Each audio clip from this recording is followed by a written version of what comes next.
प्रकाश दुबे जी, श्री राधा वल्लभ श्री हरिवंश सदगुरुदेव भगवान के चरणों में दंडवत प्रणाम।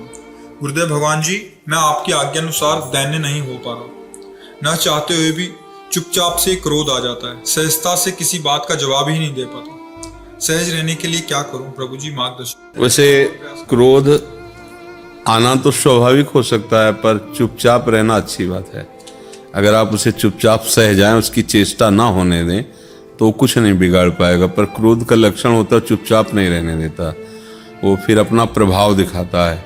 तो अगर क्रोध ही आता रहा तो फिर हृदय पवित्र कब कर पाएंगे। यही तो सब गंदे करते हैं, काम, क्रोध, लोभ, मोह, मद मत्सर।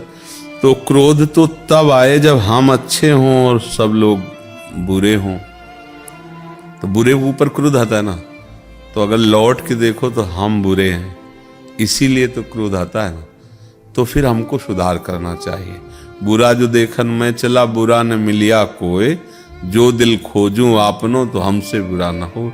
आप देखो ईमानदारी से, बचपन से जब से याद है तब से अब तक, क्या आपने सब काम सही ही किया है क्या विचार करके? तो फिर हम दूसरे पर क्यों क्रोध करें? जैसे मान लो बच्चा है, परिवार का जन है या कोई पड़ोस का जन है, जो हमने गलतियां की, अगर उससे वो गलती हो रही, तो जैसे हमने अपनी गलतियों को क्षमा करके कभी अपने को दंड नहीं दिया, ऐसे उनको भी क्षमा कर दें।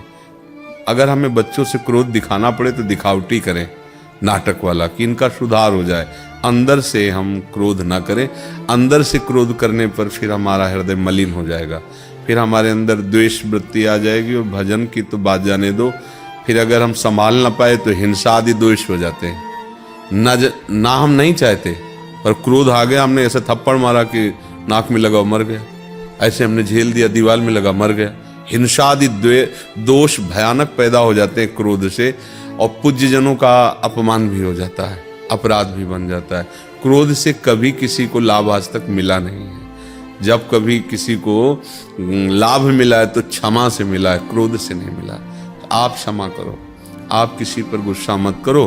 तो बोले अगर हम क्षमा करते रहेंगे तो बढ़ जाएगा, वो और हमें सताएगा। नहीं, वो स्वतंत्र नहीं है, ईश्वर है ना, वो शासक है, वो सब पर शासन करता है। वो अपने आप ऐसी लाइन में पहुंच जाएगा, ठीक हो जाएगा। एक मुछ वाले ऐसे थे, बड़ी मुछ थी, तो एक बड़ा चंचल प्रकृति का नौयुवक था, वो उनकी बड़ी मजाक उड़ाता। वो बड़े बुद्धिमान थे, जहां वो निकलते था मुछाड़ा बैल से, और ऐसे मतलब उसको गलत शब्दों में ऐसे 2 रुपया दिया, कुछ खा लेना।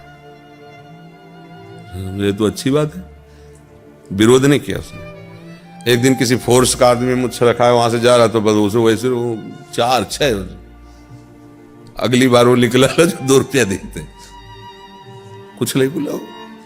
वो ईश्वर भेज देगा, वो तो तुम चुप रहो। क्योंकि तुम अपनी वृत्ति क्यों बिगाड़ोगे? तुम परमार्थ में चलना चाहते हो, उसको ऐसा मिल जाएगा कि वो उसके पुरिखा भी तृप्त हो जाएंगे। ये एक से एक देखो, अगर ऐसा ना हो तो जो संसार को मिटाना चाहते हैं वो लोग मिटा देना संसार को। कहाँ मिटा पाते हैं? मान लो आतंकवाद है या अन्य जो ऐसे समुदाय हैं कि लोगों को, तो कहाँ वो मिटा पाते हैं? उतना ही कर पाते हैं जिनका प्रारब्ध नष्ट होने का, उसी संयोग से नष्ट हो जाते हैं।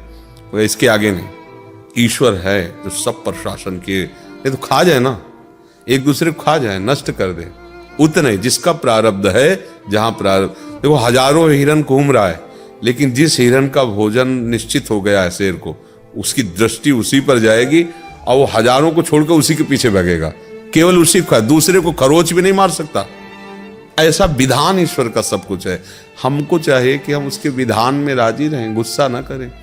मान लो आपको कोई ऐसा प्रारब्ध आ रहा है, तो अभी गेट के बाहर निकलते ही आपको कोई धक्का दे दे, कोई गाली, तो आप उसे सहो। वृंदावन आए हैं, कोई पाप था, बिहारी जी उसे नष्ट करने के लिए धक्का लगवा दे, या आपकी जेब काट ले। अब बहुत बड़ी धन की हानि होनी थी, 10-5 हजार रुपया चलेंगे, कोई बात नहीं, वो देने वाला कोई और है। ऐसे विचार के द्वारा हम क्रोध पर शासन। क्रोध बहुत निंदनीय वस्तु, बहुत निंदनीय। ये अगर अपना रूप धारण कर ले तो बहुत ही मतलब गंदा काम करा सकता है। बच्चों को मार देना, परिवार को मार सकता है। रोज हम कहाँ तक कमाएं, रोज हमें परेशान, चलो सबको जहर दे देते हैं, मर जाते हैं, अच्छा, अपने को भी मार लिया, सबको जहर। ऐसी कितनी घटनाएं होती। क्रोध से आज तक किसी को भी लाभ नहीं मिला, किसी एक को भी लाभ नहीं मिला। अगर किसी को लाभ मिला है तो शांति से मिला है, क्षमा से मिला है। तो हम काहे को गलत मार्ग में जाएं, क्रोध पर शासन करें। अब क्रोध उत्पन्न कहाँ होता है? क्रोध का मूल पकड़े, कामा संजायते क्रोधा, क्रोधा स्मृति विभ्रमा, स्मृति भ्रंशात बुद्धिनाशो, बुद्धिनाशात प्रणश्यति।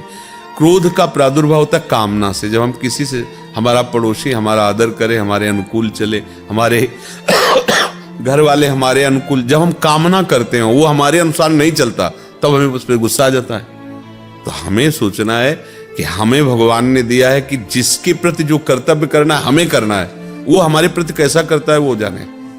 हमारा कर्तव्य कैसा होना चाहिए पड़ोसी के प्रति, हमारा कर्तव्य कैसा होना चाहिए परिवार के प्रति। अगर हम इस बात को देखेंगे कभी गुस्सा नहीं आएगा। हम देखते हैं कि हम तो अपना कर्तव्य करना पूरा प्रयास से, और वो हमारे साथ ऐसा करता है, हम कब तक सहेंगे, अब देख लेंगे, गड़बड़ हो। ये आपका कर्तव्य नहीं है। आप परमार्थ के पथिक हो, आप महान मार्ग के उपासक हो, इसलिए आपको सहना पड़ेगा, आपको ऐसा बनना पड़ेगा।